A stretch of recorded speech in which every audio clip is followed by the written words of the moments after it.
मंजिलें मुश्किल जरूर होती हैं, लेकिन जज्बा अगर बुलंद हो तो हर एक मंजिल को मुकम्मल करने का हौसला भी उतना ही बुलंद होता है ना।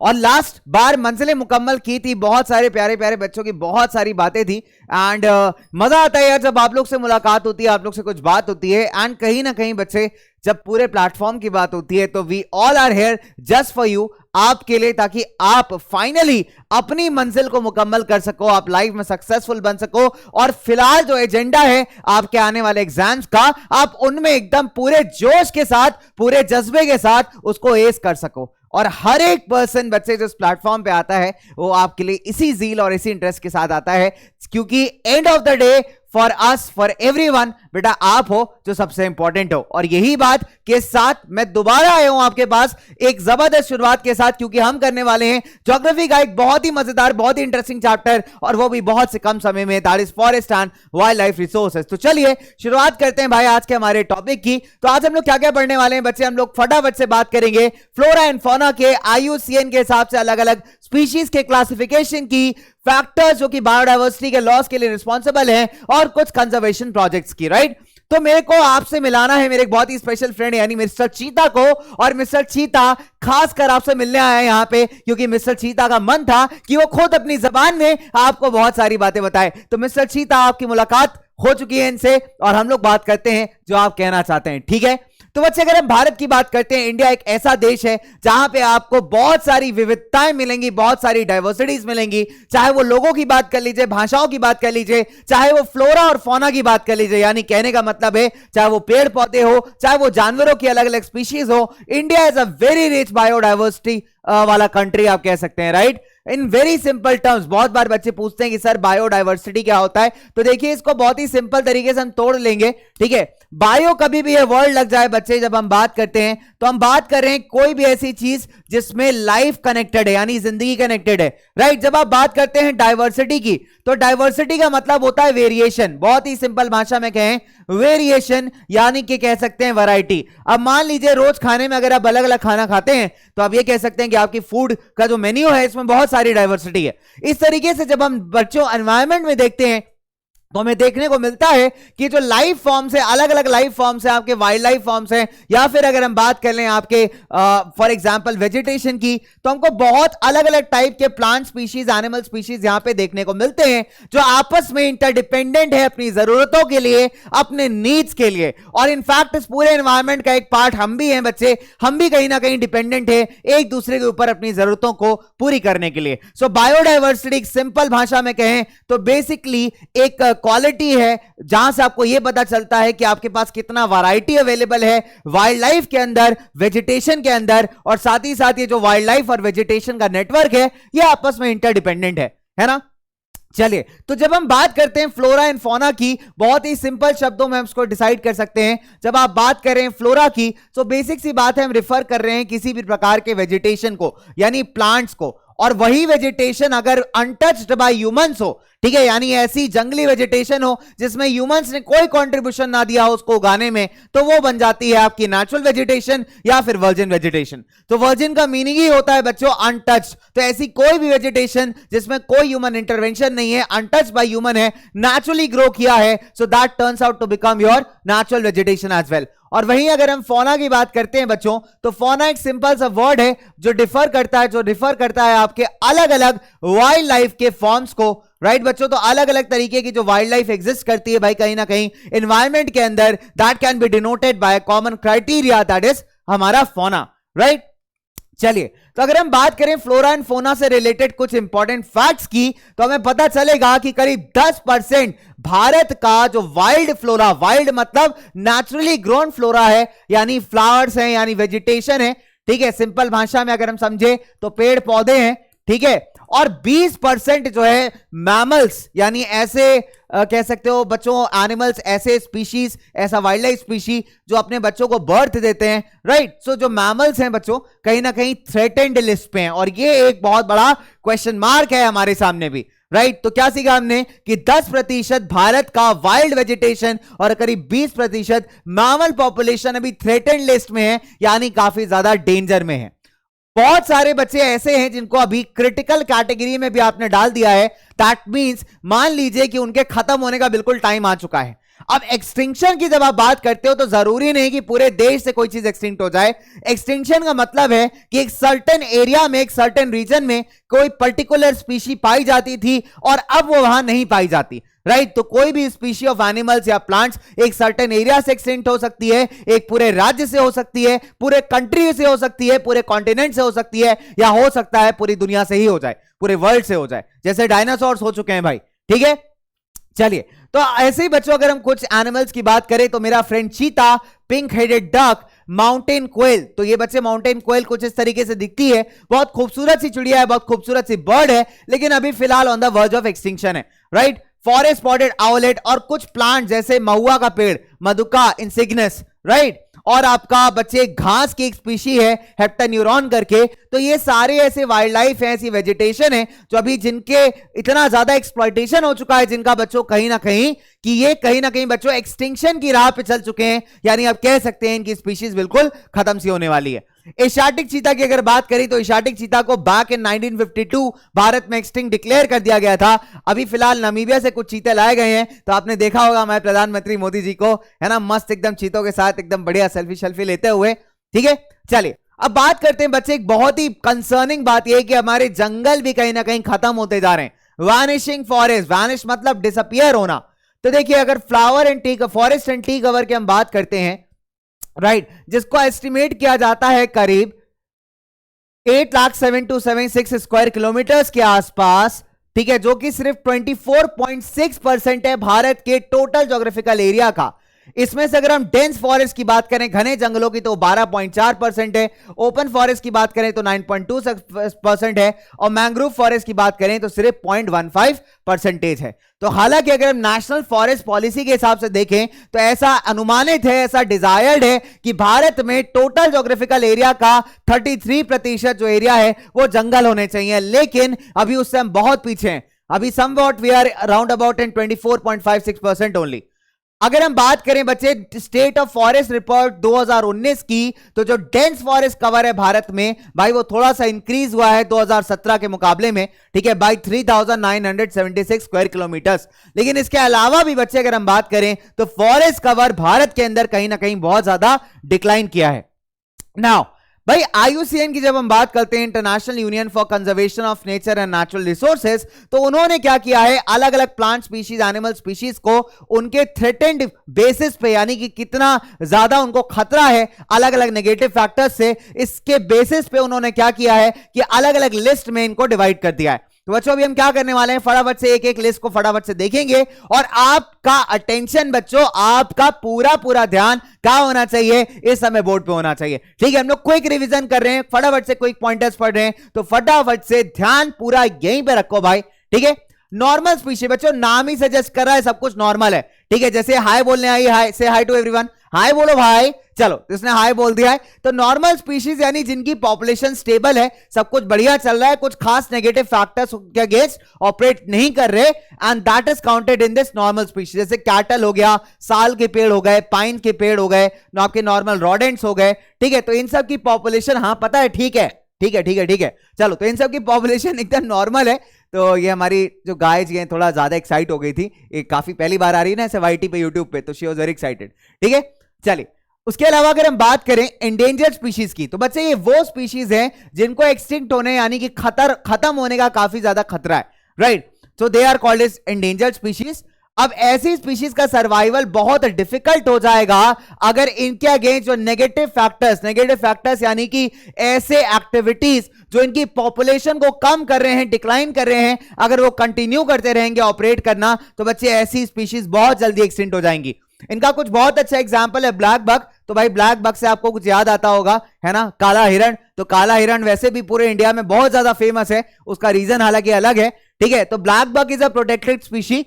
इसके अलावा क्रोकोडाइल हो गया, इंडियन वाइल्ड एस हो गया, फिर इंडियन राइनो हो गया, लाइन टेल्ड मकाक हो गया बच्चों, ठीक है। एक तरीके का डियर मिलता है मणिपुर में, उसको हम संगाई कहते हैं। तो बच्चे ये सारे स्पीशीज ना अभी एंडेंजर्ड लिस्ट में है, यानी कि इनका अगर एक्सप्लॉयटेशन बंद नहीं किया गया तो बहुत जल्दी आपको ये देखने को नहीं मिलने वाले। नेक्स्ट हम बात करते हैं वल्नरेबल। वल्नरेबल का मतलब होता है किसी खतरे में, ठीक है। मतलब आपको खतरा है पर्टिकुलर चीज से, और अगर आपके लिए चीजें सही नहीं हुई तो आपके साथ और भी बुरी सिचुएशन आ सकती है, राइट। नाउ ये ऐसी स्पीशीज हैं जिनकी पॉपुलेशन इस लेवल पे डिक्लाइन हो चुकी है जहां से बहुत जल्दी ये एंडेंजर्ड कैटेगरी में एंटर कर जाएंगे, राइट। सो आपके वल्नरेबल स्पीशीज कौन है, यानी कि इनकी पॉपुलेशन इतनी ज्यादा डिक्लाइन हो गई है कि बहुत जल्दी एंडेंजर्ड कैटेगरी में एंटर कर जाएंगे अगर इनके अगेंस्ट जो नेगेटिव फैक्टर्स हैं वो बंद नहीं होते। इसका बहुत एक एग्जांपल है बच्चे, ब्लू शीप है, एशियाटिक एलिफेंट है, गैंजेटिक डॉल्फिन है। तो बच्चे गैंजेटिक डॉल्फिन मिलती है गंगा के साफ पानी में, दैट इज वेरी इंपॉर्टेंट। लेकिन अभी आप देखिए due to pollution and other reasons ये गैंजेटिक डॉल्फिन का जो पॉपुलेशन है वो अपने आप में काफी ज्यादा कम होता जा रहा है, रिड्यूस होता जा रहा है, राइट। तो बच्चे कहीं ना कहीं ये स्पीशीज जो है आपके they are vulnerable in nature. अब बात करते हैं रेयर स्पीशीज, नाम में ही रेयर लिखा है, रेयर का मतलब जो बहुत मुश्किल से मिले, बहुत ही सिंपल, राइट। नाउ एक ऐसी स्पीशी है जिनका पॉपुलेशन ऑलरेडी बहुत कम है और ये एंडेंजर्ड या वल्नरेबल कैटेगरी में जा सकती है अगर इनके अगेंस्ट जितने भी नेगेटिव फैक्टर्स ऑपरेट हो रहे हैं वो भैया बंद नहीं हुए तो, राइट। ऐसे स्पीशीज का एग्जांपल है आपका हिमालयन ब्राउन बियर हो गया, वाइल्ड एशियाटिक बफलो हो गया, डेजर्ट फॉक्स हो गया। तो हिमालयन ब्राउन बियर कुछ ऐसा दिखता है बच्चों, ठीक है। तो बेसिकली इनका पॉपुलेशन ऑलरेडी बहुत कम है और अगर इनके अगेंस्ट जितने भी एक्सप्लॉइटिंग फैक्टर्स हैं जो इनकी पॉपुलेशन को नुकसान पहुंचा रहे हैं अगर वो बंद नहीं होते हैं तो बहुत जल्दी ये भी आपको एंडेंजर्ड या फिर वल्नरेबल कैटेगरी में दिखाई देने लगेंगे। इसके अलावा अगर हम बात करें बच्चे एंडेमिक, एंडेमिक का मतलब होता है जो एक सर्टेन ज्योग्राफिकल एरिया में पाए जाते हैं और कहीं ना कहीं काफी ज्यादा मुश्किल एंड तक रीच करना बिकॉज ऑफ ज्योग्राफिकल बैरियर्स। तो ऐसे स्पीशीज कहलाते हैं आपके एंडेमिक स्पीशीज। तो ऐसे स्पीशीज जो है बच्चे प्लांट्स और एनिमल्स के जनरली आइसोलेटेड रहते हैं, यानी बाहर के वर्ल्ड से थोड़ा कट ऑफ रहते हैं क्योंकि यहां तक पहुंचने के लिए जो ज्योग्राफी है वो बहुत सूटेबल नहीं है। मतलब हो सकता है ऐसे रीजन में पाए जाते हो जहां पे आसानी से आप नहीं पहुंच सकते, तो ऐसे स्पीशीज को हम कहते हैं endemic species, right. For example अगर हम बात करें अंडमान टील हो गया, ठीक है, ये बच्चे इस तरीके से दिखता है, निकोबार पिजन हो गया, अंडमान वाइल्ड पिक हो गया और मिथुन होता है बच्चे जो कि अरुणाचल प्रदेश में पाया जाता है, ठीक है। तो इस सर्टेन एरियाज में स्पेसिफिक ज्योग्राफिकल लोकेशंस में ही आपको ऐसे स्पीशीज देखने को मिलने वाले हैं। Moving on further, extinct species नाम ही कहता है टाटा बाय बाय, खत्म गया, ठीक है। तो भाई एक्सटिंक्ट का मतलब है जो कि ऑलरेडी खत्म हो चुकी है जिनकी पॉपुलेशन। अब ये हो सकता है कि एक पर्टिकुलर लोकल एरिया से हो, लोकल एरिया के अलावा हो सकता है स्टेट से खत्म हो गए हो या फिर पूरे देश से ही इनकी पॉपुलेशन खत्म हो गई है, जैसे एशियाटिक चीता की हो गई थी बैक इन 1952, या हो सकता है पूरे अर्थ से ही चले गए। तो डायनासोर्स का एग्जाम्पल भी मैंने आपको यहां पर दिया है, ठीक है। ऐसे ही एग्जांपल है बच्चों पिंक हेडेड डक का, आप देख सकते हैं कि इतनी खूबसूरत डक लग रही है लेकिन कहीं ना कहीं this is now counted in the extinct species, right. चलिए अब भैया हमारे एशियाटिक चीता, अब एशियाटिक चीता हमारे चीता भाई वापस आ चुका है। तो चीता के बारे में अगर आपको पता हो बच्चों तो चीता अपने आप में बहुत तेज भागता है भाई, एकदम नेक्स्ट लेवल स्पीड से भागता है। हाँ भाई चीता क्या हाल चाल, बढ़िया चल रहा। ओ भाई इग्नोर मार रहा है, तो फुल ऑन इग्नोर मार रहा है मेरे को वाईटी को एकदम स्क्रीन पे, ठीक है। तो चलो ठीक है बात करते हैं तुम्हारे को। तो चीता के बारे में कुछ बड़ा इंपॉर्टेंट है कि तो भैया चीता कहां चले गए, अरे कहां गए मेरे चीता, ठीक है, काटे नहीं फीता। चलो तो भैया वर्ल्ड्स फास्टेस्ट लैंड मैमल की अगर हम बात करें that is cheetah, that is a very unique and specialised member of cat family, ठीक है। अब अगर आप इसकी स्पीड्स की बात करेंगे तो करीब 112 किलोमीटर प्रति घंटे की स्पीड से दौड़ सकता है, हालांकि that is for short time period. Now कई बार चीता को आप लेपर्ड से मिस्टेक कर लेते हैं, लेकिन अगर आप चीता में देखेंगे, एक शक्ल दिखाओ, हाँ जल्दी दिखाओ, हाँ तो ये देखिए बच्चे ऐसे टीयर ड्रॉप मार्क है, आप देख सकते हो टीयर ड्रॉप यानी आंखों से ऐसे आंसू टाइप का गिर रहा है ना, तो ऐसा काला काला मार्क यहां तक आ रहा है। तो दिस डिफरेंशिएट्स बिटवीन अ चीता है ना लेपर्ड। तो कई बार लोग जो है ना इसको कंफ्यूज हो जाते हैं लेपर्ड के चलते। 20वीं शताब्दी से पहले प्रायर टू 20th सेंचुरी चीता जो थे बहुत अच्छे क्वांटिटी में पाए जाते थे अफ्रीका और एशिया में, लेकिन आज अगर एशियाटिक चीता की बात करें तो नियरली एक्सटिंक्ट हो चुका है because of less habitat available. आप कह सकते हैं कि भारत में इस स्पीशी को 1952 में ही एक्सटिंक्ट डिक्लेयर कर दिया गया था। चलिए अब बात आती है कि यार कौन से ऐसे फैक्टर्स हैं जो वाइल्ड लाइफ और फ्लोरा के डिप्लीशन के लिए काफी हद तक रिस्पॉन्सिबल हैं। पहली चीज है बच्चों excessive consumption of natural resources for fulfilling human needs. हमारे नीड्स दिन पे दिन बढ़ते जा रहे हैं जैसे हमारी जनसंख्या बढ़ती जा रही है। हमें लकड़ी चाहिए, हमें लीव्स चाहिए, रबर चाहिए, मेडिसिन बनाने के लिए प्लांट चाहिए।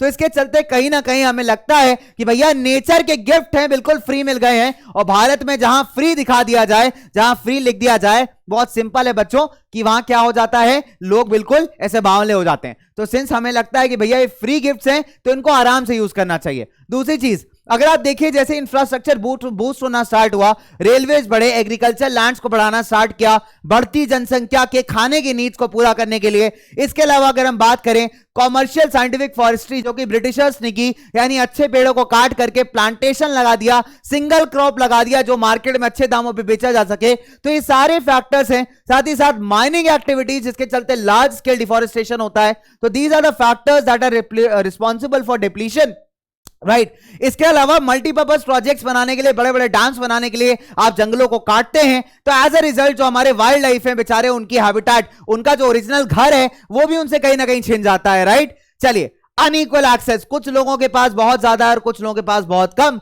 तो जिनके पास ज्यादा पैसा है, ज्यादा पावर है, वो ट्राई करते हैं कि ज्यादा से ज्यादा रिसोर्सेस को अपने कब्जे में कर लें और मैक्सिमम प्रॉफिट कमा पाएं। एज अ रिजल्ट सोसाइटी में जो गैप्स हैं बच्चे, ये भी कहीं ना कहीं काफी बढ़ते जा रहे हैं।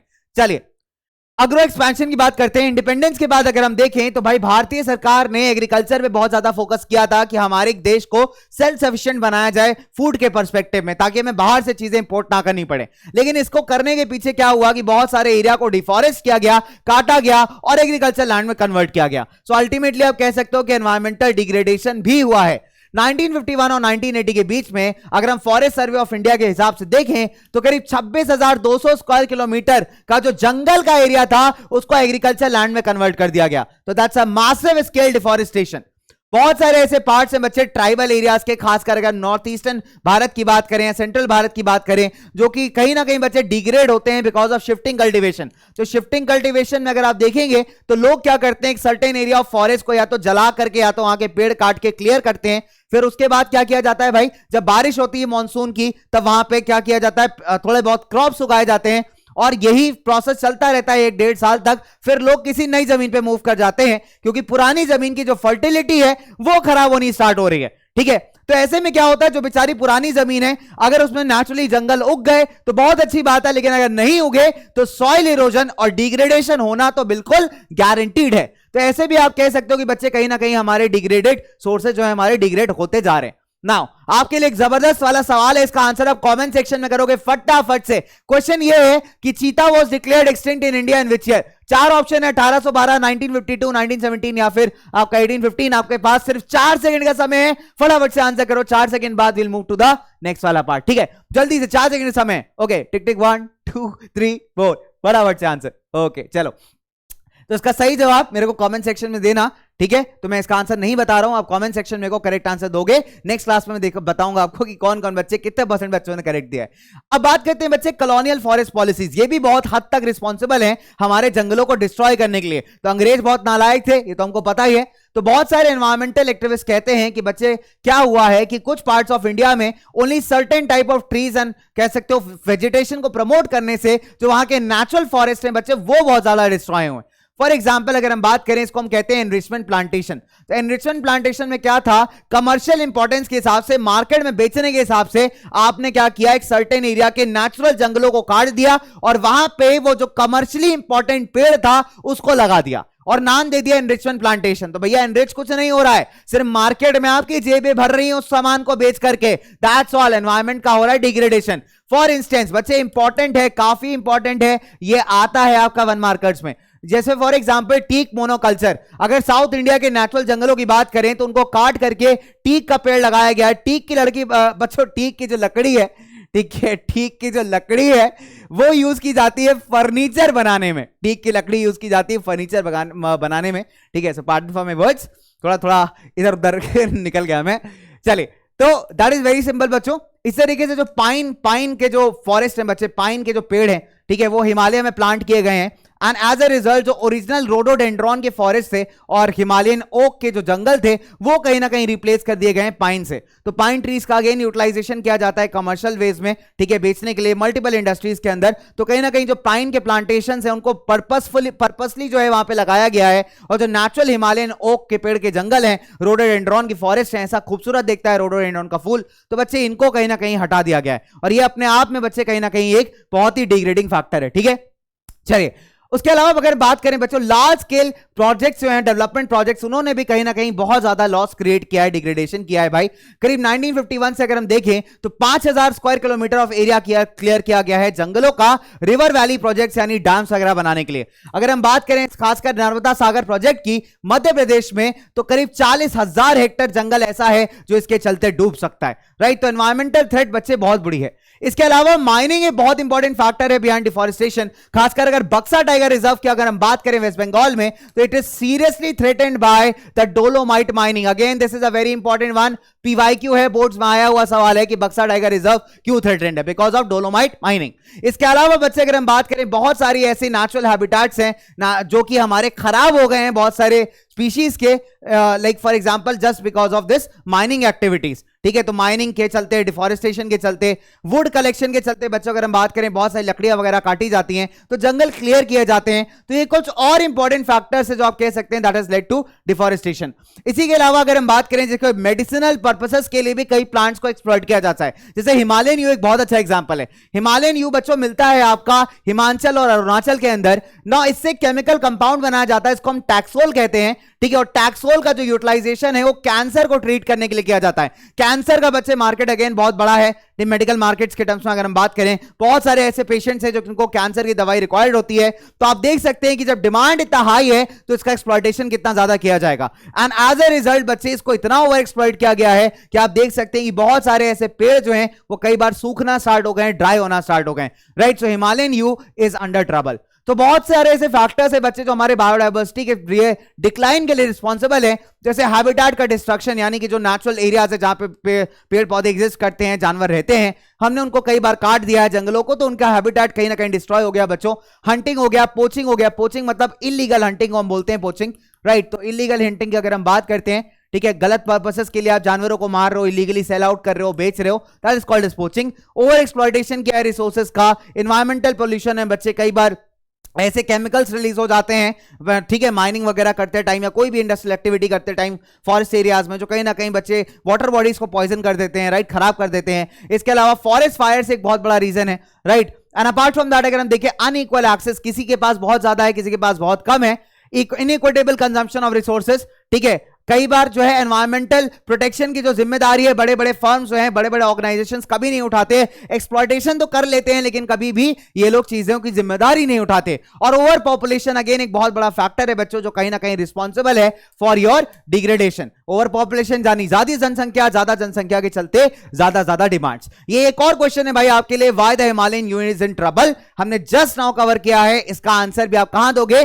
कमेंट सेक्शन के अंदर, ठीक है। फटाफट से देख लीजिए क्वेश्चन। चलिए अब बात करते हैं फटाफट से बच्चों कंजर्वेशन की। So when you talk about conservation, 1960s और 70s में बहुत सारे ऐसे कंजर्वेशनिस्ट थे जिन्होंने डिमांड किया कि एक वाइल्ड लाइफ प्रोटेक्शन एक्ट को इंप्लीमेंट किया जाए, ठीक है। और इसी के चलते भाई wild life protection act implement हुआ आपका 1972 में। अब इसके बहुत सारे ऐसे ऑब्जेक्टिव्स थे जहां पे इन्होंने सोचा था कि भाई हमारे जो नेचुरल हैबिटेट्स है, जो एनिमल्स हैं, वेजिटेशन है, इनको प्रिजर्व किया जाएगा, प्रोटेक्ट किया जाएगा। तो एक लिस्ट बनाई गई जितनी भी प्रोटेक्टेड स्पीशीज है उनकी, और उसको प्रॉपर्ली पब्लिश किया गया, ठीक है। तो यहां पे बेसिक सा ऑब्जेक्टिव ये था कि जितनी भी बची पॉपुलेशन है उसको बचाया जाए, ठीक है। जितनी भी इलीगल हंटिंग है, पोचिंग है, इन सब चीजों को बैन किया जाए और कहीं ना कहीं प्रिजर्व करके इनकी पॉपुलेशंस को बढ़ाया भी जाए। इसके अलावा अगर हम बात करें, सेंट्रल और बहुत सारी स्टेट गवर्नमेंट्स ने अलग अलग national park, wild life sanctuary जैसे कई सारे प्रोटेक्टेड एरियाज स्टैब्लिश किए हैं। सेंट्रल गवर्नमेंट ने बच्चों कई सारे ऐसे प्रोजेक्ट्स भी अनाउंस किए थे जिसमें स्पेसिफिक वैरायटी ऑफ एनिमल्स को, प्लांट्स को हम यहां पे प्रोटेक्ट करें, जैसे प्रोजेक्ट टाइगर हो गया, प्रोजेक्ट राइनो हो गया,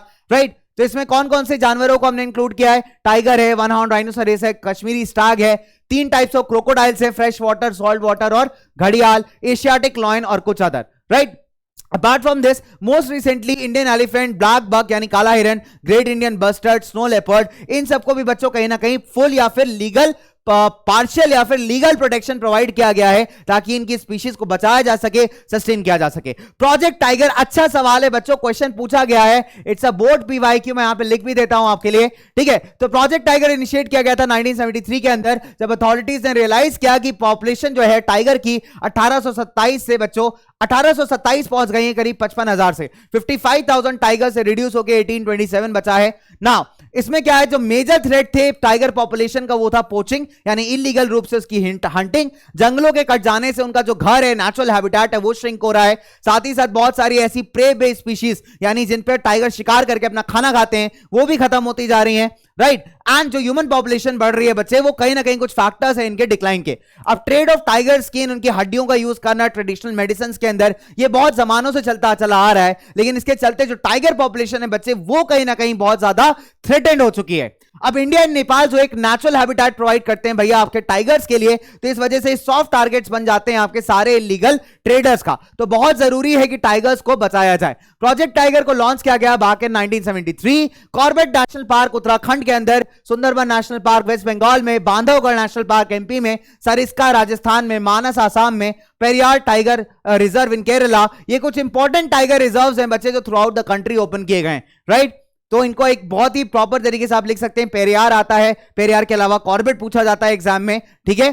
इसके अलावा बच्चों Indian wild life protection act को जब ठीक है तो इंप्लीमेंट किया गया, अगेन बहुत सारी लिस्ट प्रोवाइड की गई थी मल्टीपल प्रोटेक्टेड स्पीशीज की। इसके अलावा अगर हम देखें बच्चों, सेंट्रल गवर्नमेंट ने अगेन बहुत सारे प्रोजेक्ट्स और अनाउंस किए for protecting against specific animals. जैसे कि अगर हम बात करें, कुछ वाइल्ड लाइफ प्रोटेक्शन एक्ट्स आपके आए हैं 1980 और 86 में भी, जहां पे बहुत सारे बटरफ्लाइज को, बीटल्स को, बहुत सारे कीड़ों तक को ऐड कर दिया गया प्रोटेक्टेड स्पीशी में, यानी जिनकी पॉपुलेशन डिक्लाइन हो रही थी उनको, और जो एडिशनल एक्ट्स आए हैं आपके 1980-86 में, उनको भी उस लिस्ट में अंदर ऐड कर दिया गया ताकि उनको प्रिवेंट किया जा सके। 1991 में ऐसा पहली बार हुआ जब प्लांट्स को भी इस लिस्ट में ऐड किया गया, स्टार्टिंग विद 6 स्पीशीज, ठीक है। तो बच्चे पहले हमने स्पेसिफिक एनिमल्स को टारगेट किया, फिर उस लिस्ट में और एनिमल्स ऐड किए, कीड़े मकोड़े भी ऐड किए, यानी बटरफ्लाइज, इंसेक्ट्स वगैरह ऐड किए, और फाइनली 1991 में for the first time specifically plants को ऐड किया। इसके अलावा बच्चे हमने फॉरेस्ट का ना डिस्ट्रीब्यूशन किया हुआ है, मल्टीपल कैटेगरीज में हमने फॉरेस्ट को डिवाइड किया है। जैसे reserve forest, more than half of the total forest in India, इसको हमने रिजर्व फॉरेस्ट डिक्लेयर कर दिया है। प्रोटेक्टेड फॉरेस्ट, फॉरेस्ट डिपार्टमेंट ने करीब 1/3 जो टोटल फॉरेस्ट एरिया है उसको as a protected forest declare किया है। और अनक्लास फॉरेस्ट बच्चे वो सारे फॉरेस्ट और वेस्टलैंड्स हैं जो कहीं ना कहीं बिलोंग करते हैं दोनों सरकारों को और साथ ही साथ प्राइवेट इंडिविजुअल्स को भी,